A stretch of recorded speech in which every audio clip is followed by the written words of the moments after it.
नमस्कार, आदाब, सत श्री अकाल. एक बार फिर से again, I don't want to call welcome here, but this is something which is really critical, urgent, important. जो साउथ अफ्रीका में हो रहा है, जिस तरह की सिचुएशन है. I have somebody with me from South Africa. I'm going to take her right away, and then I will also. I'm waiting for a few more people who will join. Hello, Nikki. How are you? Hi, Varun. I'm not sure if you can hear me. Can you hear me? Yes, I can. Okay, so I just sort of came outside. I was going to rush and stand in the queue so that we can get some basic essentials. I mean, the shops here are like virtually all of them are closed, and the one or two that are opened, you got to be in the queue for 4 hours to even get like probably bread or milk or whatever. That is if you're lucky. Wow. 2 days we got turned away because we stood in the queue for about 4 hours, and when we went closer they said sorry, we can't take any more, and the stores were empty. And then the next day yesterday I went there like at 7 a.m. and I got in at about 1 p.m. So today I'm trying to be in the queue just so that I could help the others who have absolutely nothing. Mhm.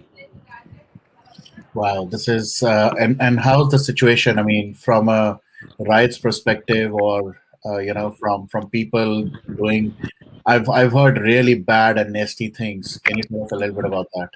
Yeah, it's very tense, Varun. Varun, I must actually clear that I actually live in London, but I was born in South Africa, and I've been here for the last couple of months.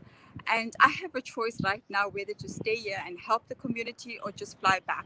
And I've chosen to stay here and see what I can do for the community here. And as you know, I mean, last night I was up all night giving them my support till about 4 a.m. this morning. I mean, I was with you. The media is probably downplaying everything. And when they say they send the army, you can't see them. I mean, go to any of our Indian communities, you can't see them.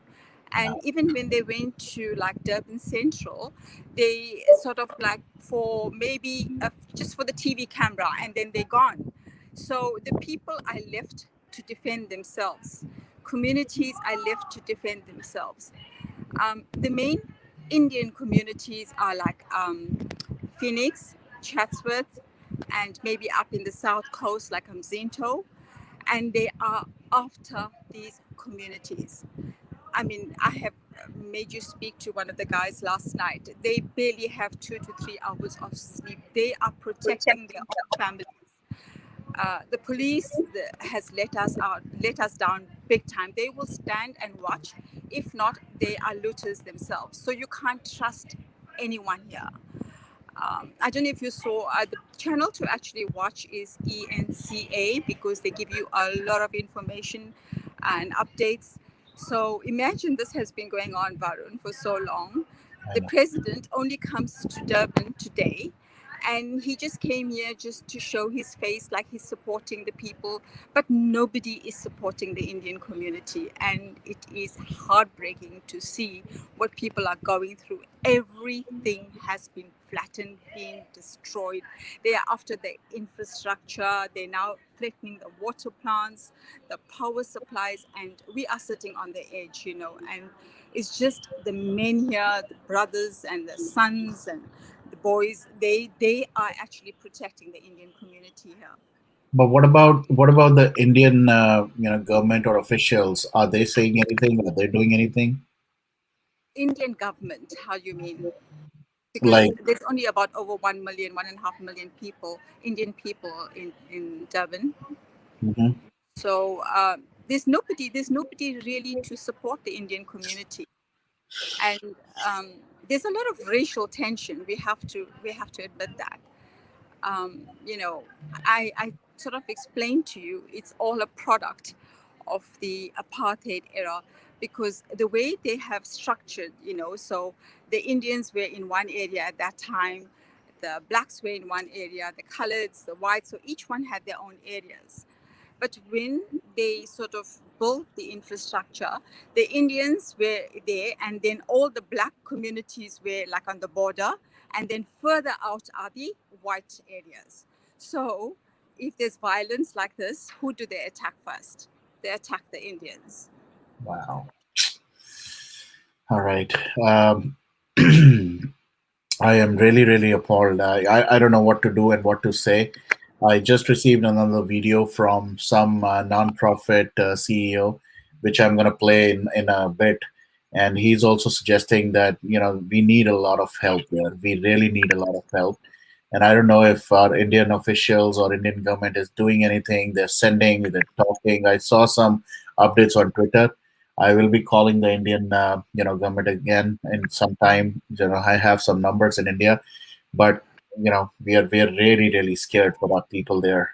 Not sure how and what can be It's done. money is useless here, because even if you have all the money, where are you going to buy your supplies? Everything Right. is. So what we are trying to do, in fact, this is why we're going to be standing in the queue, and my friend is still in the queue, and I came out to talk to Yeah. you. We're Right. going to buy like flour and yeast or whatever. So we're going to make like our own bread, and just some basic stuff, and we will take it. I personally, will go up to Phoenix today and help those people. That, I mean, it's just ridiculous. Bread has become a luxury. I know. Varun, it's heartbreaking, Varun. Absolutely. I have never in my wildest dreams seen anything like this, or thought that this country is going to become like this. The factories, like there are factories like probably employ like maybe 5,000, 10,000 people, all demolished.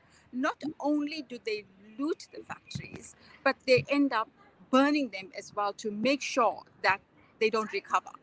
So this is a well orchestrated attempt to destroy South Africa. There must have been a lot of planning put into this. It just couldn't happen.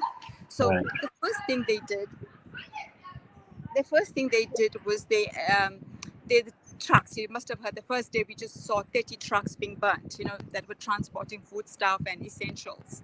Right. Then they went and demolished all the malls, all the shopping malls. And Durban has got some of the most beautiful shopping malls. Absolutely looted them all. And then they went and destroyed the warehouses so that they can't replenish any stocks. And now they're going for the infrastructure. It's just, I don't know what next they're going to do. And we are all sitting on the edge right now. What is the next plan of action? Yeah, I know this is really heart wrenching, but Nikki, I mean, all I can do, and I would first encourage you to please go back to the line. I don't want you to miss your supplies and everything. That is Yeah. also very important. We'll be talking, maybe later in the night, your time, so that once Yeah. you're at home and we can talk a little bit more. And I really wanted everyone to listen to somebody from South Africa, look at the real situation and scenario, because this is really, really, one, we are out of words, we are out of thoughts as to what we can do from sitting from a different country or different part of the world. This is really really tough. I hope and I pray everything stays good. All the people who are trying to. I heard about the barricades being created and all that stuff. Please stay safe. And I mean that's all I can say, and I Yes, can and now put it to you. trying to get us to drop the barricades. If that happens, it's going to be, oh my God, it's going to be bloodshed. Yeah, So they are still holding the barricades. They're just holding out the people from entering their areas. Every street, you've got everyone, all the men, they're protecting their street right now. right. Anyway, Varun, so I'll All keep right. you updated later Sure. on. Thank you so much. Yes, and I will definitely speak to you again soon. Take care and get into the And line, thank you please. for having me. Thank Sure. you. Bye Sure. Thank now. you so much. All Bye. right. Thanks. Bye.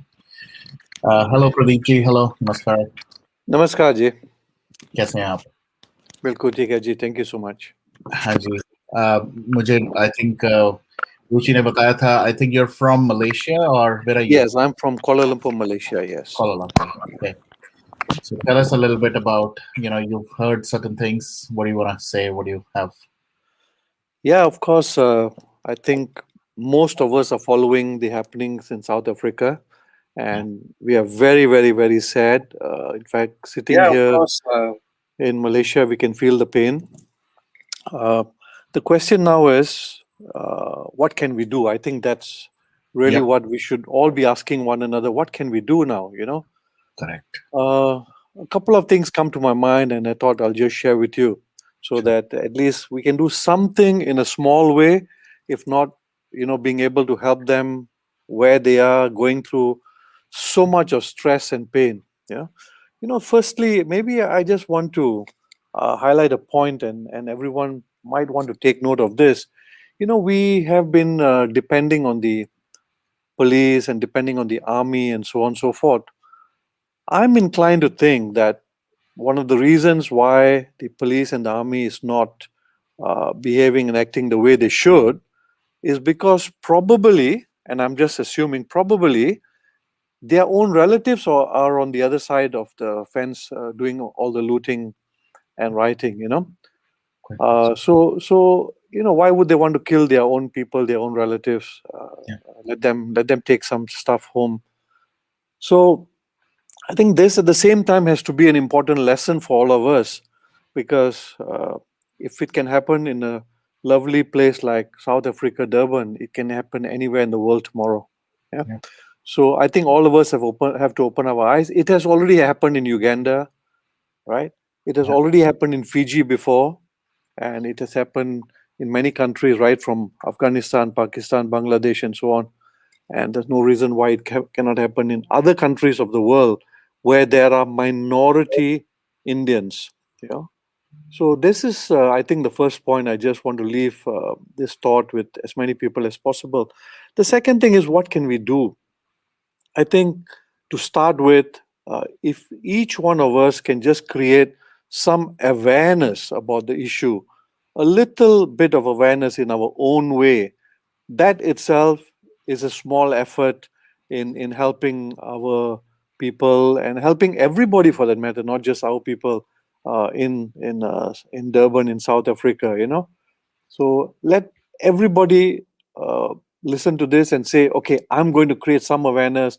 I'm going to inform my relative. I'm going to inform my neighbor. I'm going to inform somebody in the UK, in the US, or wherever it is, and let this awareness be created. Because then, the more this word spreads, I think the more the sense of urgency comes about. And we have a habit of being very shy whenever we are being hit. We like to be quiet. We like to be silent. And I think one of our scholars once mentioned it, and it struck my mind. He said, we very often behave like rape victims. We are being beaten, and then after being beaten, we're very, very shy to talk about it. So I think let's come out of that mindset and go out on top of the roof and make as much noise as we can, and let the whole world listen to us. That, hey guys, there's something not right here, and this has got to be fixed. So I would say, what can we do now? Number one is create as much awareness as we can. Number two, what I would say is that right now there is a huge shortage of supplies in South Africa, especially in Durban. Um, Everybody there who has been affected is going to need food, is going to need supplies, is going to need all sorts of uh, toiletries and other items as well, medicines probably. Can we, wherever we are in different parts of the world, can we somehow quickly rally together and try to put as much of these supplies as possible onto either a freighter plane or a ship or something to get there as soon as possible? So if there's something we can do now to help them come out of this as soon as possible, it's to find a way to see how we can get supplies in there as soon as possible. Yeah. So this, I think, is another practical thing we can do right now. Right. And We've been trying. I'll be honest, Pradeep ji. If you know of somebody, the problem right now is we are not even sure if we do something like that, what is the guarantee that that plane or that particular freight would not be looted and would not be burned down? That is a big problem. That is a big question right now, and we don't want to waste the entire effort of getting all that. The most important thing right now is for the government officials need to act. From what I've heard from people on the ground in South Africa, the biggest problem right now is they can't even the especially the Indian diaspora, the people who are stuck, they are not even ready to trust the officials. I because agree. I they, agree. to the same point. I think you mentioned that point earlier on, that it's quite Uh-huh. possible that it's their own people. So why would Yeah, they kill their own people? correct. Exactly. So you're right in a way. If we send things, whether it'll reach anybody, but you know what? I look at it slightly differently. I prefer to try and fail and say that, yeah, we did send, but it didn't reach, rather than say that, what's the point of sending? It may get looted. That's probably an assumption. That assumption may turn out right. Yeah, But I prefer to take the first path yeah, to got it. say, guys, let us send it. It's okay. Yeah, And, we hope it'll reach. And if it doesn't reach, never mind. We have done our part, you right. know. So I I see a prefer to comment take that here. position. I'm gonna take this comment here. Sashni Please, Ramni. He is please. from Durban in South Africa, and he is mentioning things are getting worse. Things Yeah. are the worst hit area, and if anyone can help, please do. People are suffering from food and medical supplies. Yeah, So, there you go. Sashni, I don't know if you can, if there are people who could maybe connect with people from outside of South Africa like us, it would really help. So, if you can mention somebody, if you can connect, you have my details. I'm ready to take the lead here. You could Yeah. email us, or you could WhatsApp me. It's on the screen right now. I can put it in the chat as well, but it's on the video. Please reach out Mm, to us, please connect with us, and I would love to connect with people who can maybe try to send some food, medical supplies, mm, some of these essentials mm. right away there. So please help Yes, us. yes, yes. If you could really take this lead, we are all with you on this because you have this media channel. If you can take the lead, Sure. all of us can reach out to the business communities in different parts of the world, try to put some goods together and get them shipped out as soon as we can. Yeah, You know, and absolutely. and yeah, a couple of days will go by, but well, we have to start somewhere. You know. Correct, correct. No, absolutely, I agree, and I think this is a Sashni, if you can, and I'll connect with Nikki. I have some more contacts sitting right now in South Africa.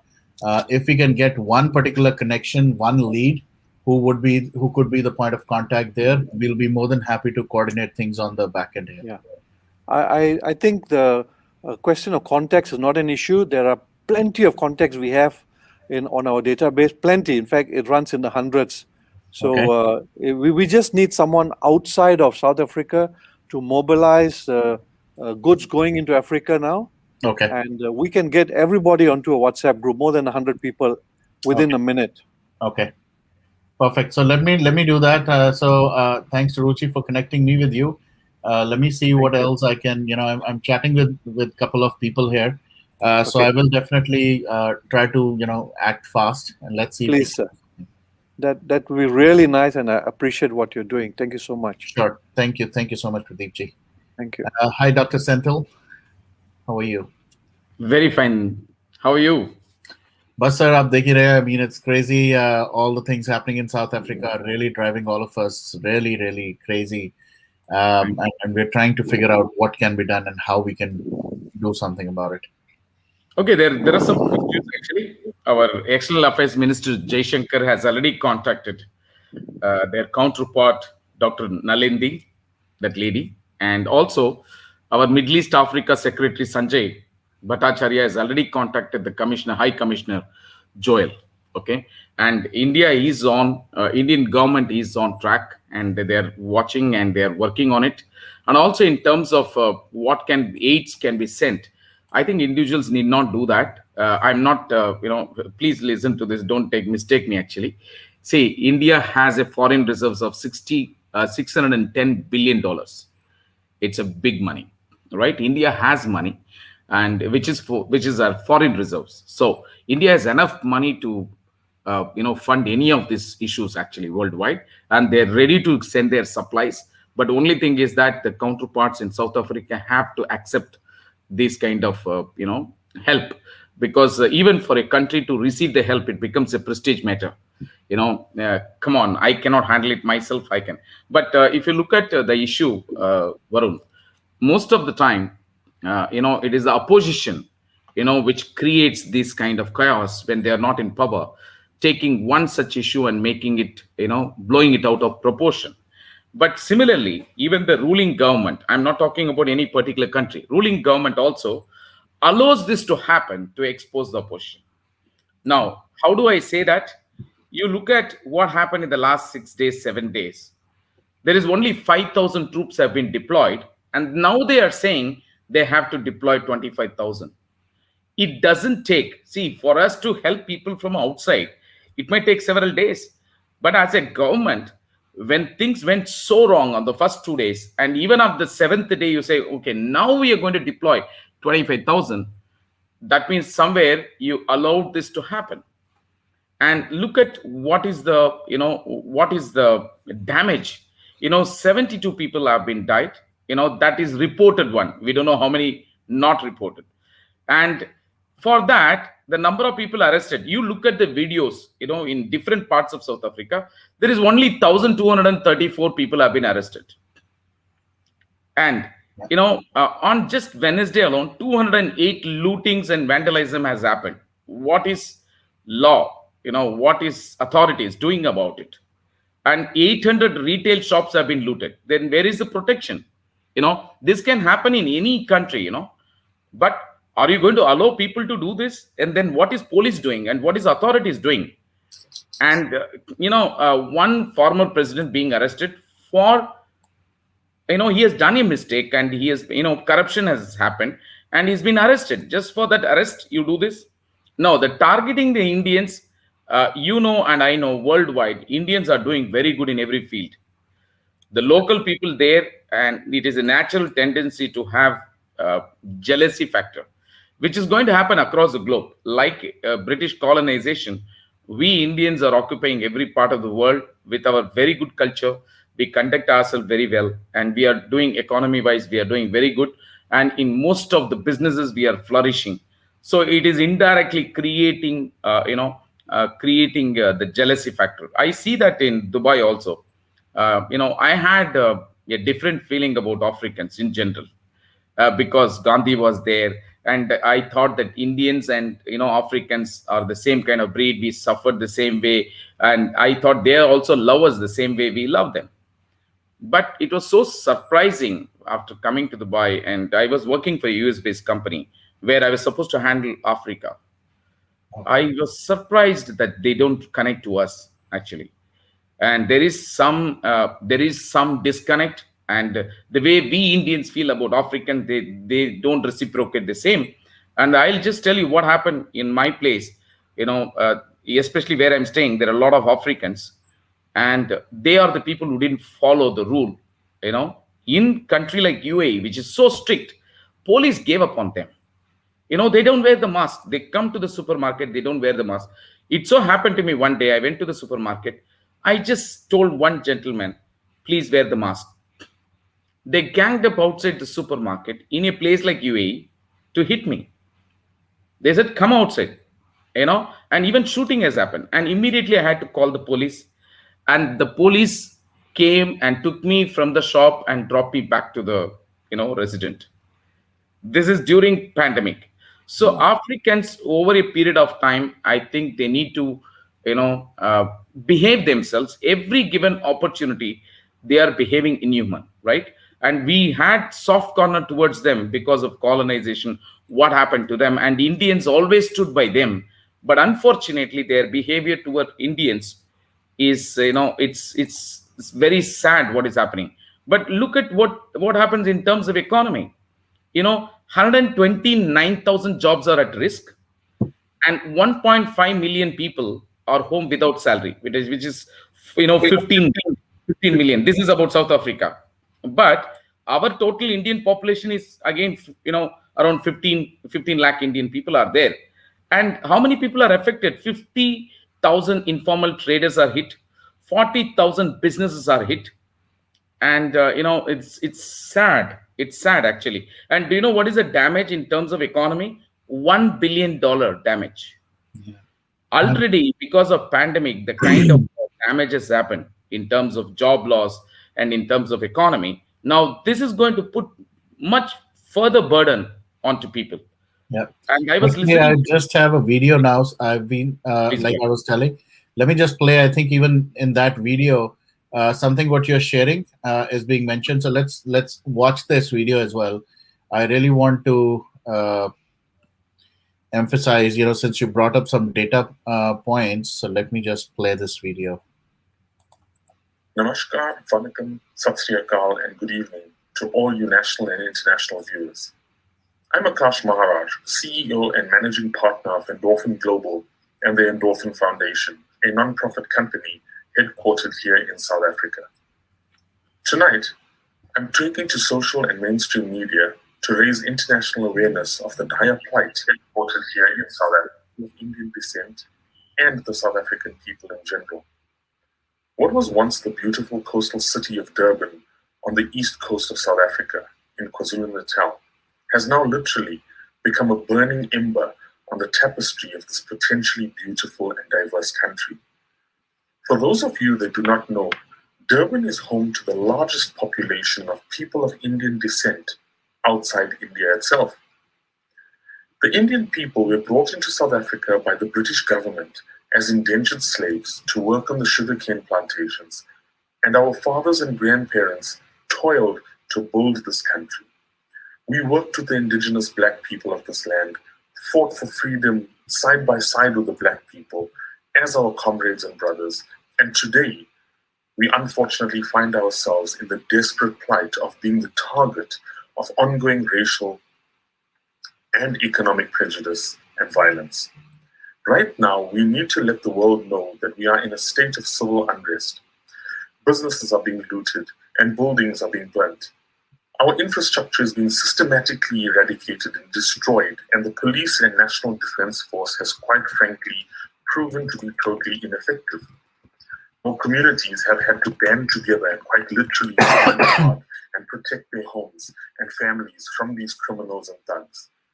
This has nothing to do with the imprisonment of our former President Jacob Zuma. It is nothing more than an opportunistic form of criminality and a short-sighted attempt to bring this country and its people to their knees. The irony is that it will be these very same people that will tomorrow cry out to the world that they have no jobs and no food and no access to medical and basic health care. These very same black communities that are employed by these businesses and have been supported by the generosity and charity of these businesses and the Indian communities themselves. We've lost our businesses, we've lost our incomes, we have lost all forms of food security, and most terrifyingly, we are losing our lives to these looters and criminals. It has become a free-for-all, and in typical style, as soon as Indians, or anyone for that matter, stands up and starts trying to protect their families, this gets labeled as a racial issue. I urge everyone across the world to heed the plight of the country and please assist us with medical supplies. We need food, water, baby formula, diapers, and to keep the pressure on the South African government to declare a state of emergency and to start playing an active role in providing security to the innocent citizens of this country. The Constitution allows our president to declare a national state of emergency with immediate effect in times of war, civil unrest, or even natural disasters, to be implemented for a period of at least 21 days. We need world leaders to unite and pressure the South African government to take swift and decisive action. We are living in fear and have run out of basic essential food and medical items. People with chronic conditions are also in grave danger. The situation in South Africa is absolutely dire. There are no words to describe the manner in which our beloved country is literally burning. We need the world to help us now. Time is a luxury we do not have to sit around a boardroom table and discuss political solutions while innocent civilians are losing their lives and their livelihoods. All major roads are blocked, vehicles are being targeted, looted, and burned. Businesses are looted, and then the empty shells are literally set ablaze until there's nothing to even salvage. Medical supply manufacturing plants are razed to the ground. Millions of dollars of plant and equipment and machinery is being destroyed. Our country will not survive this crisis.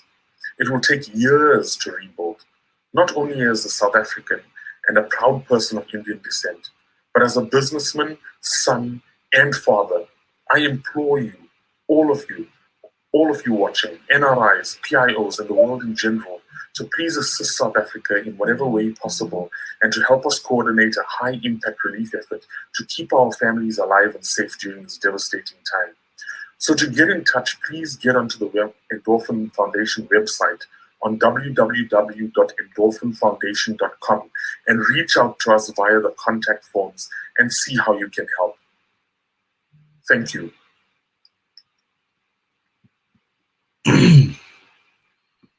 All right. I'm going to add Anita ji as well from South Africa. Hello, Anita ji. Namaste. Namaste. कैसी हैं और please कहाँ से हैं और tell us वहाँ का क्या सिचुएशन क्या है and how can we Okay.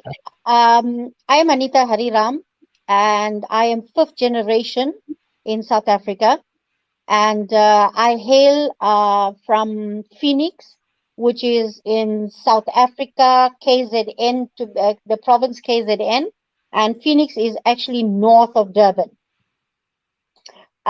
Phoenix was one of the very first Indian townships that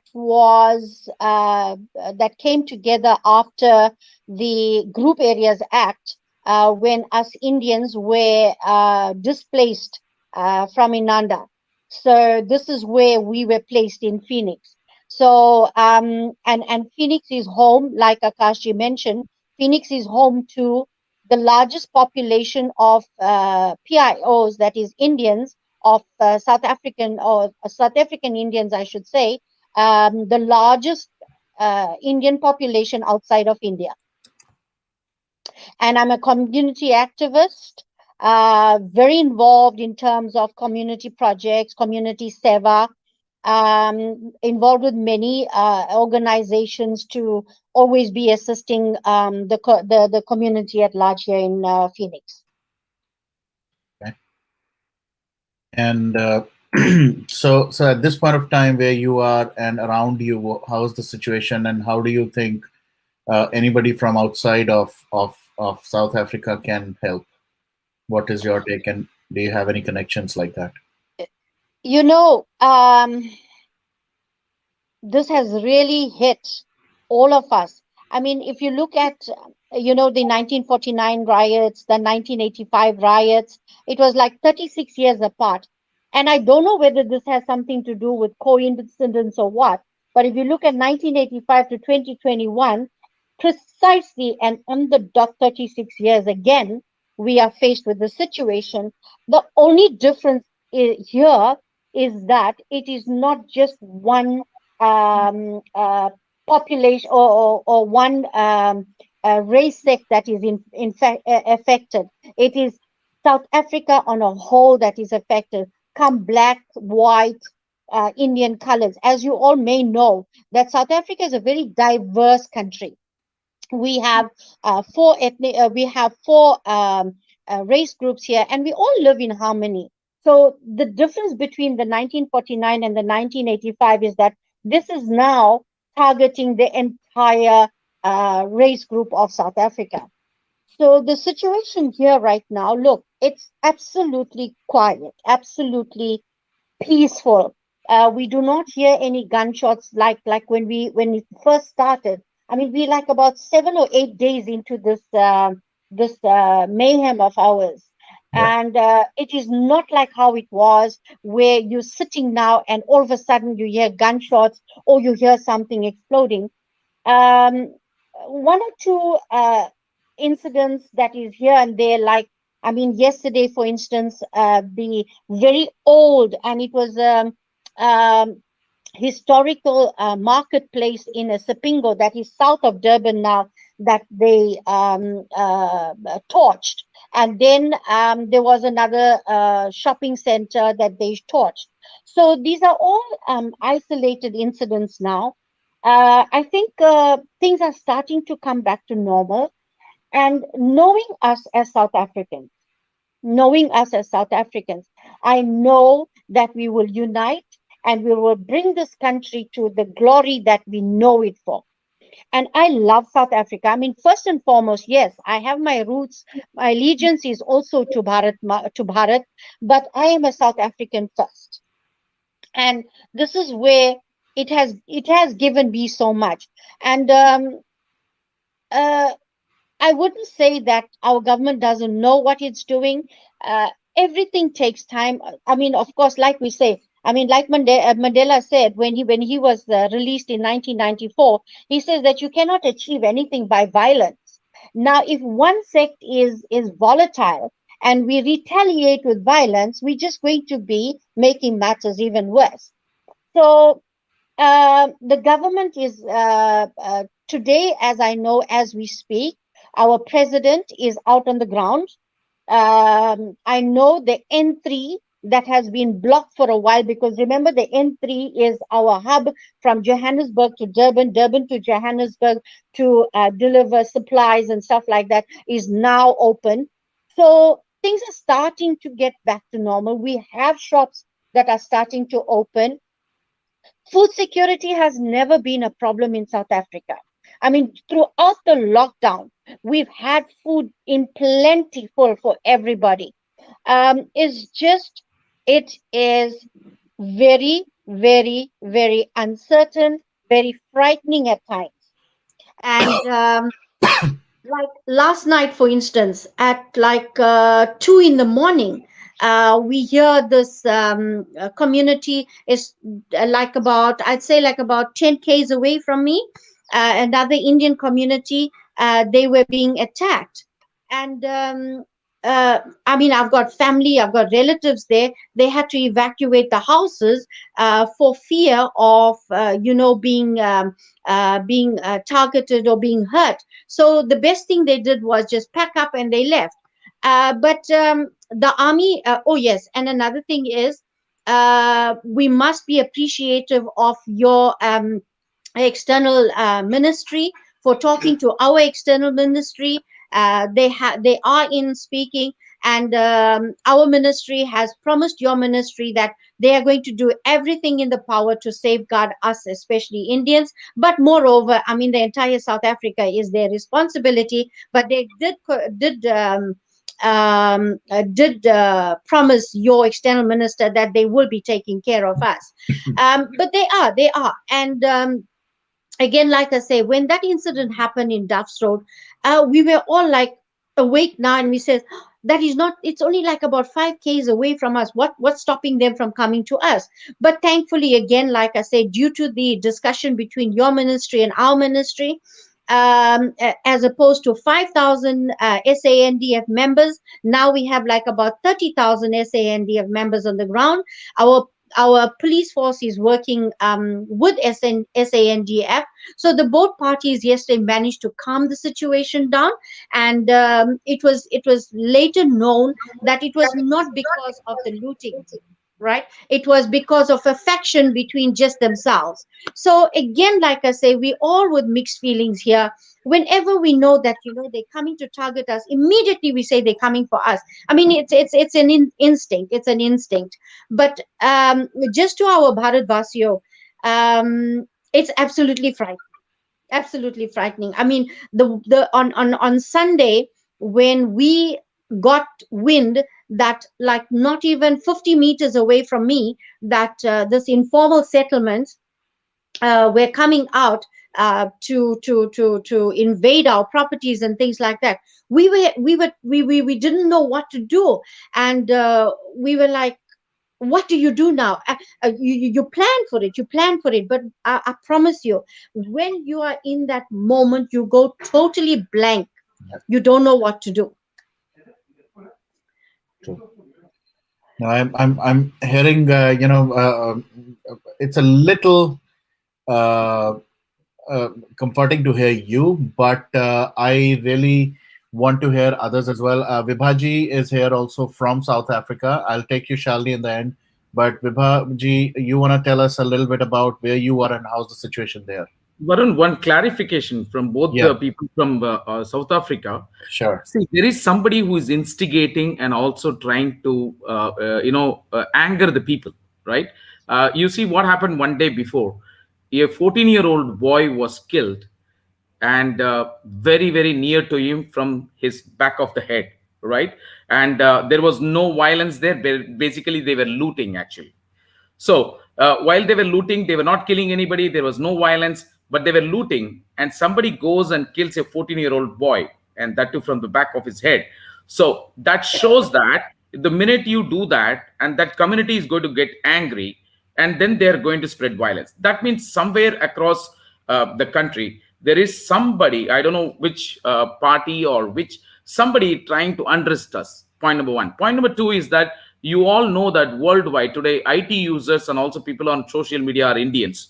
So if Indians are attacked, and Indians are the people who are going to go all over social media everywhere talking about this problem. So somewhere it could be a strategic political reason why they are attacking Indians, and why, if we all say that the problem is getting solved, but yesterday with the shooting of the 14-year-old boy, it's going to create more unrest. Somewhere people are being provocated. I just want to know from you guys, who is doing this and why this is happening. Yeah, before I go back to Anita ji, Vibha ji, can you hear us? Hi, Varun. Yes, Hi. yes, I can hear you. Hi, I ji. can hear you. Yes, please. Namaste to everybody in the show. I just have not much to say because, Varun, I stay in Johannesburg and all these things are happening in Durban. So, but how I hear from the news and everything, obviously things are bad. Obviously they are bad. And there has been callousness from the part of the administration as well. You see, they should have controlled it like long before when this whole thing started. Correct. But as the gentleman said just now, South Africa is such a beautiful country. It's a joy to live in, I would say. People are very peaceful out here, Varun. I haven't come across any such incidents in my in the past 25 years I've been living in South Africa. Wow. It's peaceful people. They don't involve themselves in all these things. There is definitely a targeted, a campaign which is going on to cause unrest, for sure. Right. Because it's easy, you can instigate. Inciting is the easiest thing, Varun, you can do. You have a group of people, they follow a leadership. It's very easy to influence innocent people. You see, you incite them. And our previous president Zuma he is from Durban. He has got a strong fan following. Right. Correct. So what I would say is my heart is literally crying, because I love South Africa. It's the most beautiful country I've come across. So God, I'm sure everything will be okay, Varun. Okay, let's pray for and Thanks, Varun. keep the Thanks. hopes alive. Yeah, thank you. Shalini, do you wanna, last ke 2-3 din ya 4 din jitne bhi hue hain, you've been kind of back and forth with a lot of people in South Africa. You wanna share your thoughts and everything that you think? Hi, Varun. Hi, everybody.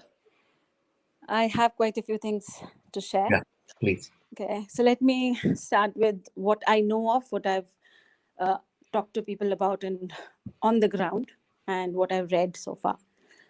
So what I understand is that the origin of this riot was, of course, Zuma. Retaliation for his arrest is how it started. It was a planned event. It wasn't something out of the blue. It wasn't something which was spur of the moment.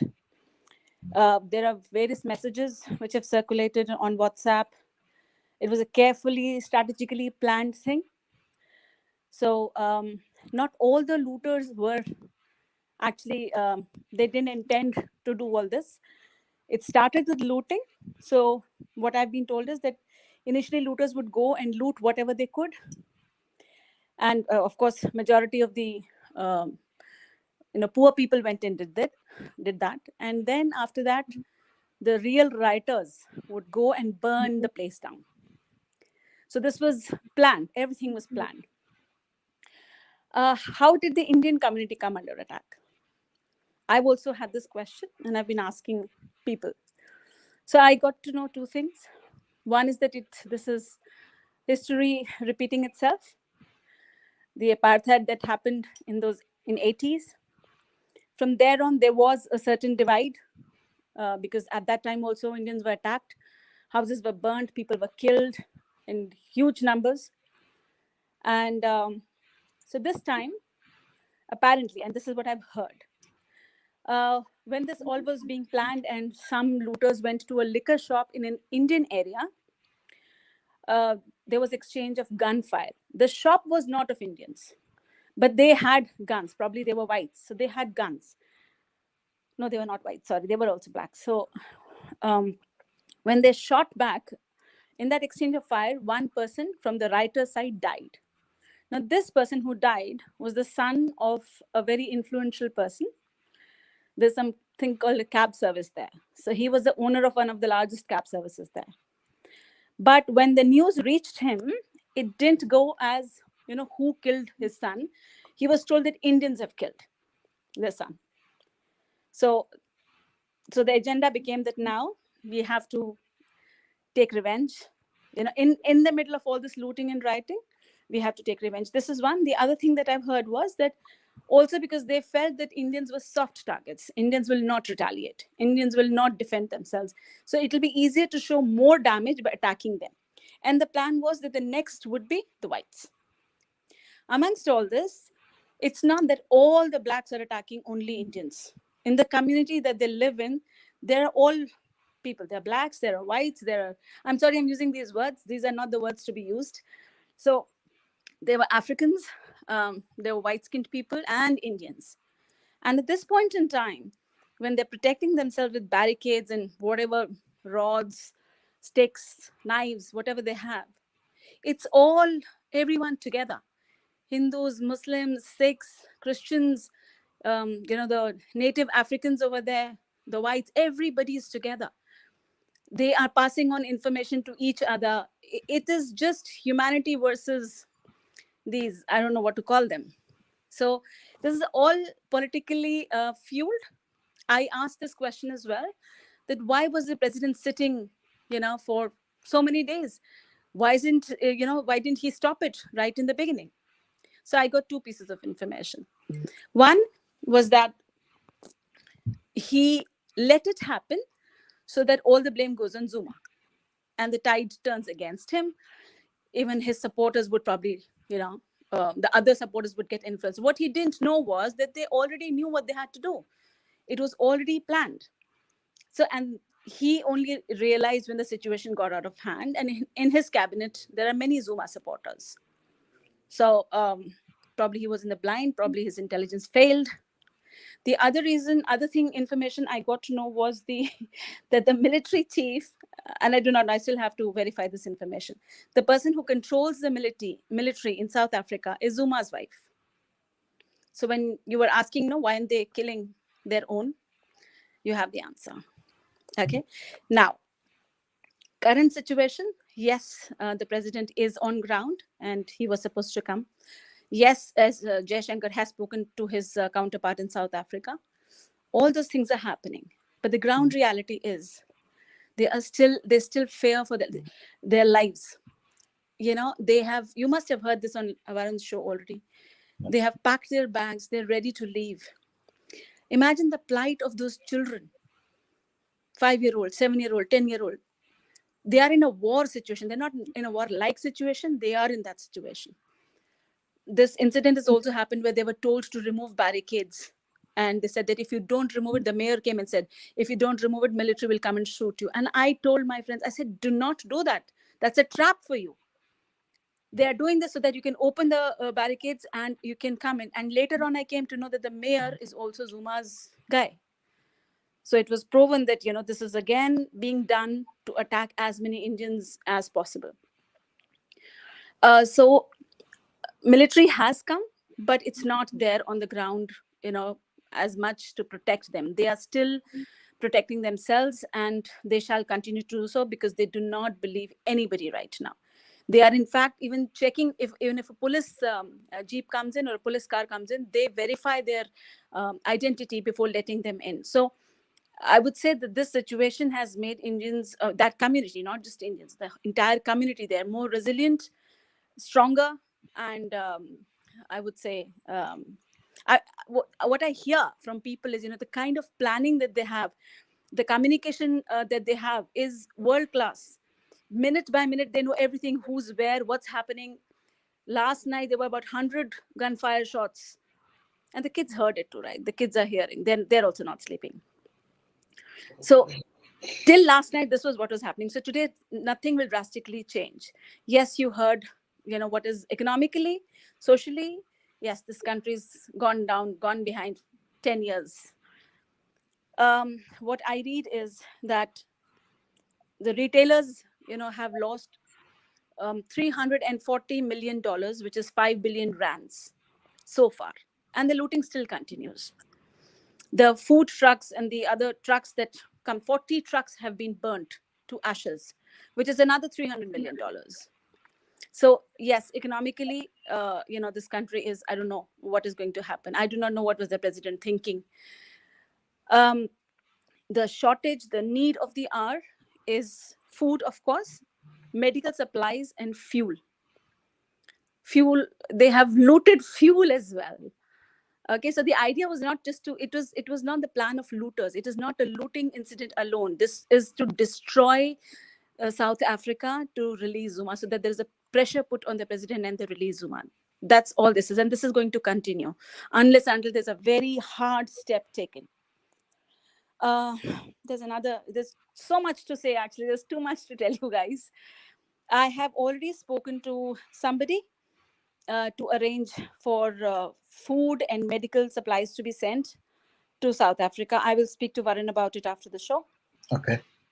One channel is definitely the Indian Embassy, which I'm announcing here right now. There are a few NGOs too who have been working in South Africa. South Africa is another thing which we not many people would know, is that there's this place, I can't pronounce the name, the two places where the maximum damage is being done. What's it called? It's a difficult name to pronounce. Okay, so that is the main hub for importing all the agricultural products and stuff like that. KwaZulu Natal, I think, yeah. And this is the epicenter of looting, rioting and looting.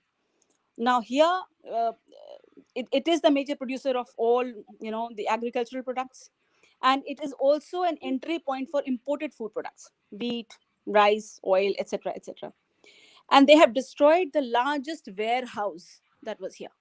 They have destroyed it, not just taken the food supplies, they've destroyed it. And many of the neighboring African countries were dependent on South Africa for their food. Many of them. They are also worried about it now because they can see the danger looming right in front of them. So yes, food is going to be a major, major issue. And I have found a channel through which we probably will be able to send it directly to them. And we will hope that it doesn't get swallowed in between somewhere. One, like I said, was the embassy. There are few NGOs also working, which is there on the net if you go and search for it. They have been working for South Africa, not South Africa, for African countries mostly. And if you actually look at, in 2020's data and 2019's data, there has always been a food shortage in most of the African countries, not South Africa as much. The only thing that South Africa has more of is, criminal records, criminal history, and criminals. The crime rate is very, very high in South Africa. So if yes, we must help all the Indians over there. And like I said, I have discovered 2 channels. I still have to speak to them as to how will we do it. But I've discovered 2 channels. I don't want to announce them over here because Sure. I don't want any other person to know how are we going to help them, because we just don't know, right? Yeah. So Indian Embassy is the safest to announce over here. So if somebody has contacts in the Indian Embassy, you can try that channel, definitely. Okay, I'm done. That's all I wanted to say. Perfect. There are a few more things, but I'll probably speak about it later. I think Anita ji also wanted to, she was nodding, and somewhere she also wants to add. So Anita ji, please go ahead. What do you want to add, or what do you want to say? Look, again, I'm not going to deny that we have outside forces, that we have this criminal forces, and in every country. Sorry, I apologize. I didn't mean to portray it like that. I meant in terms of No, by far. The thing is, yes, politics has played its citizens a very, very raw deal. They did not consider the people that actually put them in power. They did not consider, the people that are actually paying the taxes. They did not consider so much of things. Yes, we are also frustrated with our politicians. And we know for a fact that for 27 years now, that ANC has been in power. And if you look around, whatever they were handed from the apartheid era, not much has been done.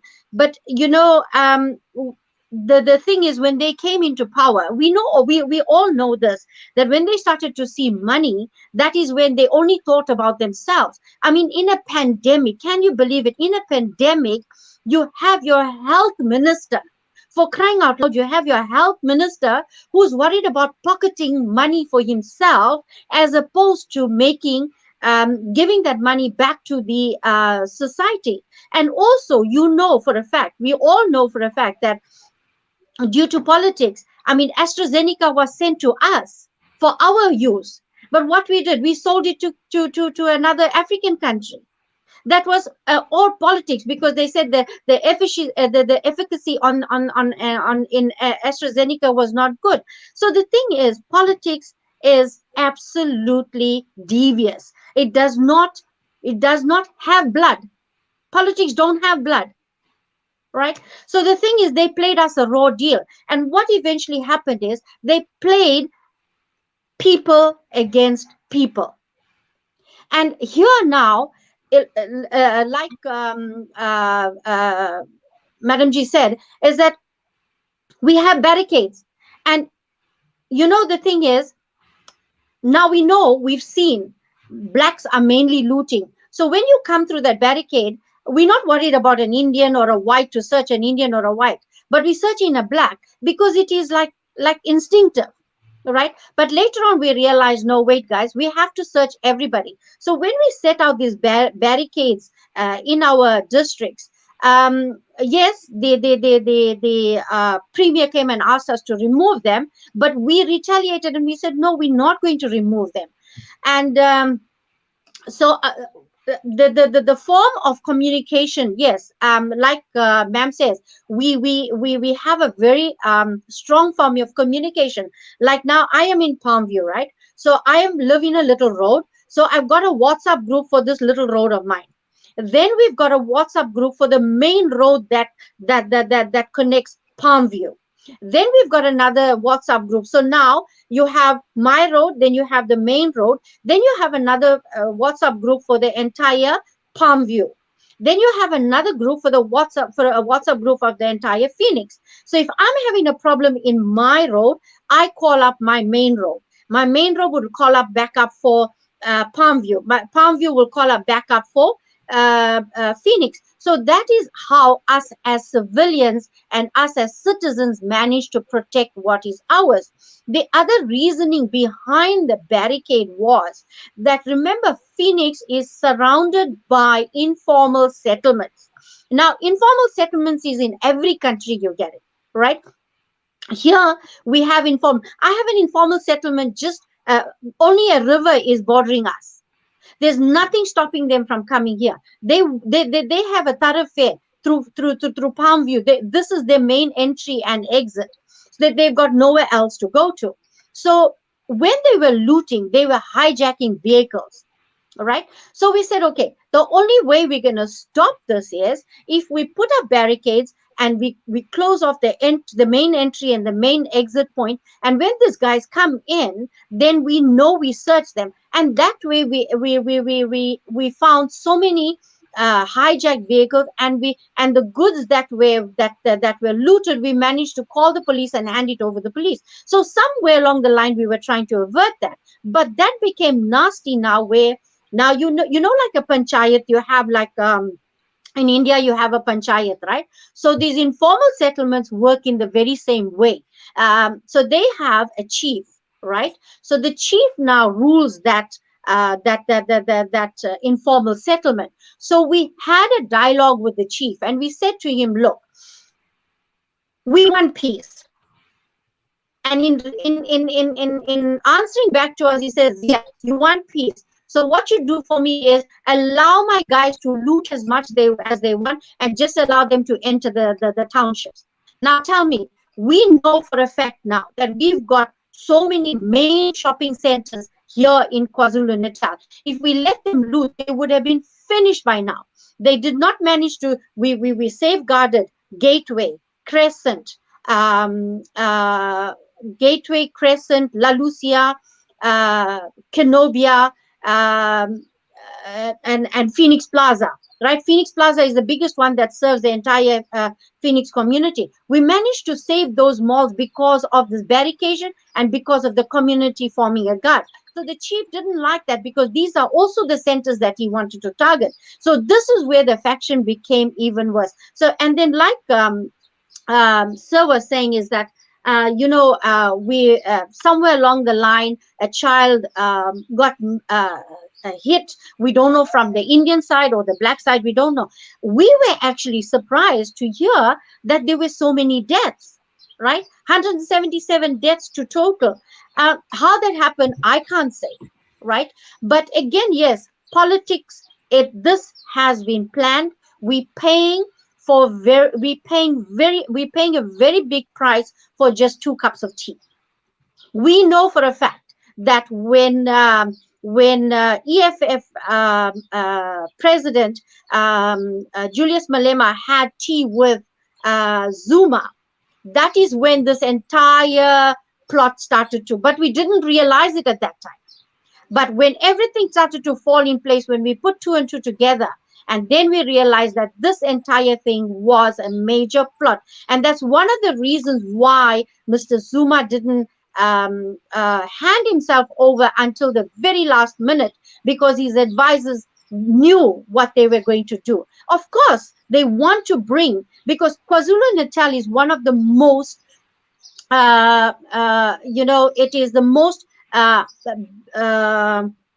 should I put it, highest contributor to the economy, right?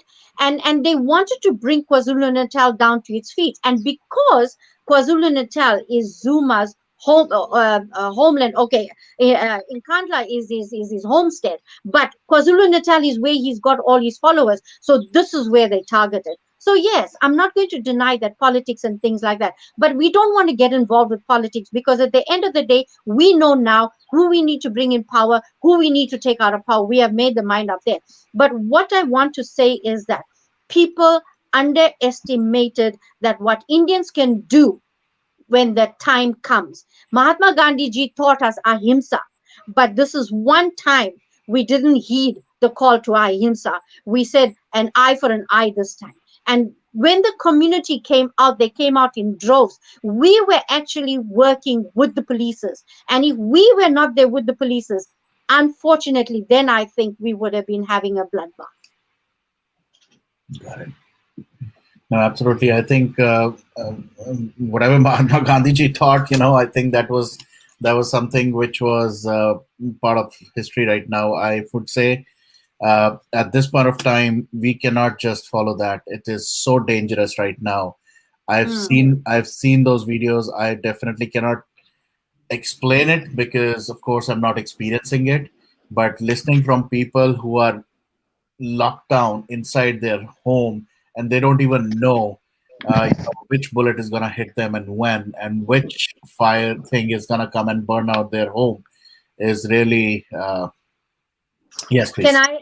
Yes. Okay, sorry. I just want to, when you're saying that, right? Like I mentioned, on Sunday, when we got this message that, we are going to be targeted, I promise you, we didn't know which angle to turn. All we said is, we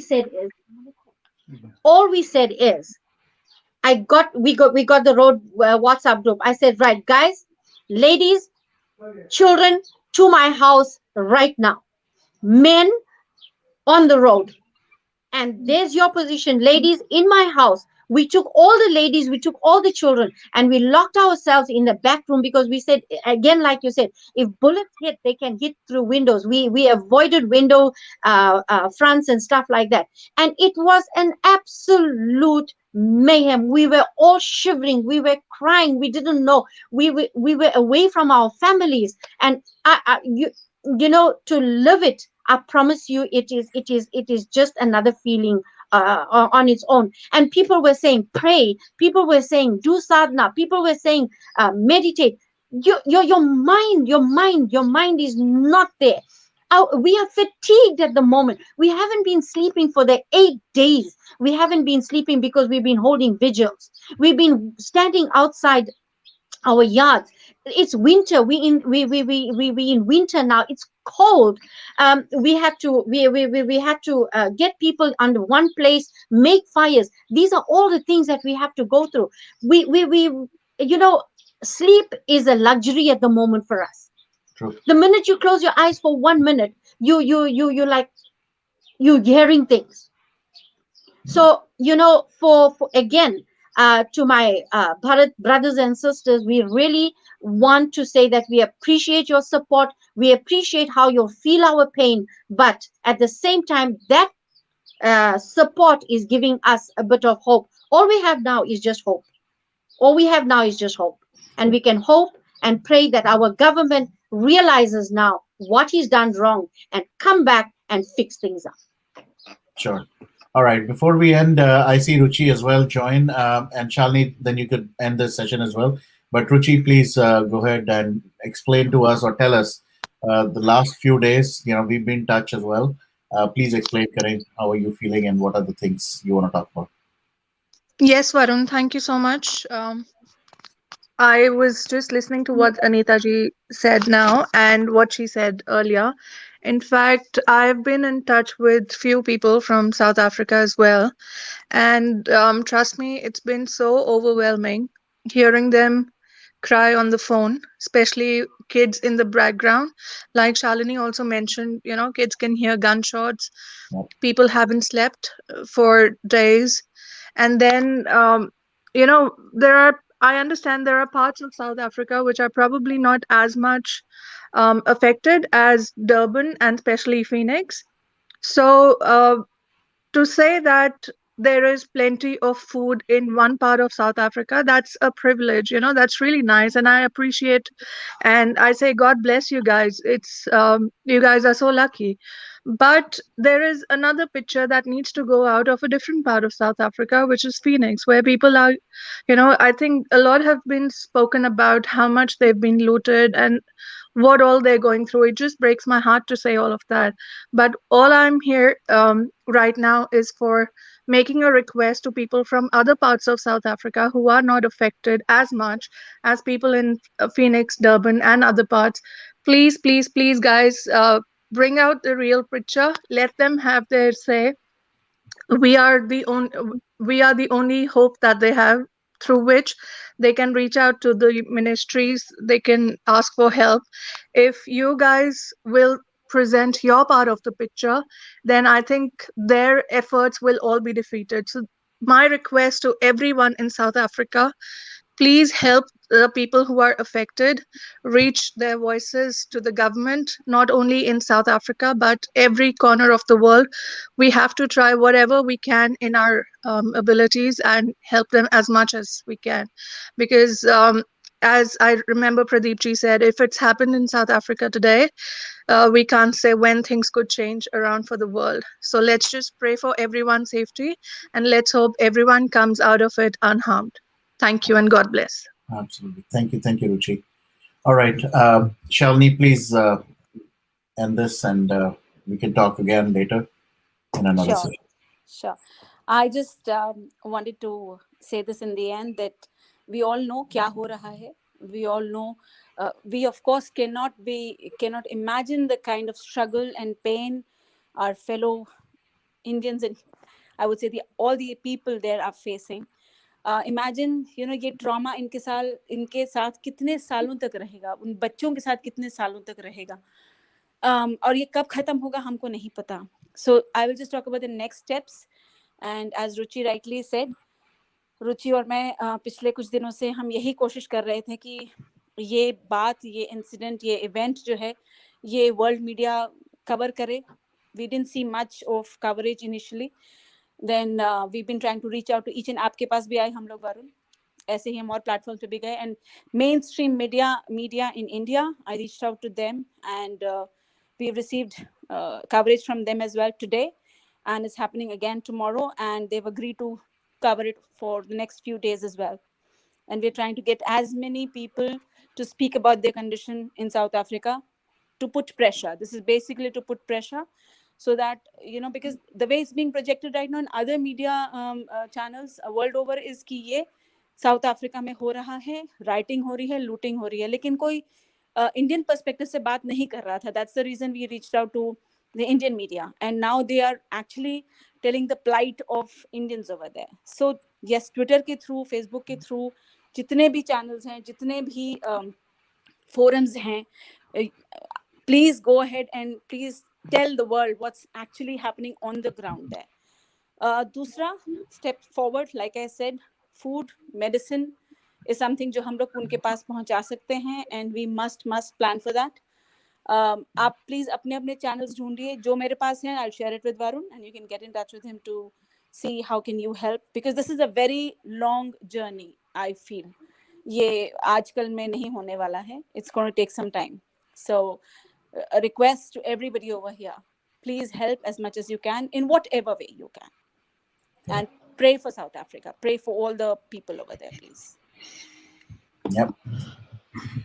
All right, so I'm gonna end this for now, but as I said, we'll do more of these connections with the people on ground. We will work offline as well. I'll try to connect certain people. You know, that's the only thing we can do, staying outside of South Africa. But जैसे शाली ने कहा, जैसे सबने कहा, let's all just pray for people in South Africa, be it Indians, be it anybody, you know, of any color, any creed. Let's just pray for South Africa, and hopefully things will change for the better soon. जो loss हुआ है वो हुआ है, but we have to, you know, come out of this and have everybody safe and sound. So thank you so much again, Shalini, for doing what you're doing for Ruchi, and thank you, Anita ji, and everybody, Pradeep ji, everybody who joined. We'll continue to share details, and we'll continue to pray for South Africa. Take care. Jai Hind. Jai Bharat. Thank you so much. Take care. Bye-bye.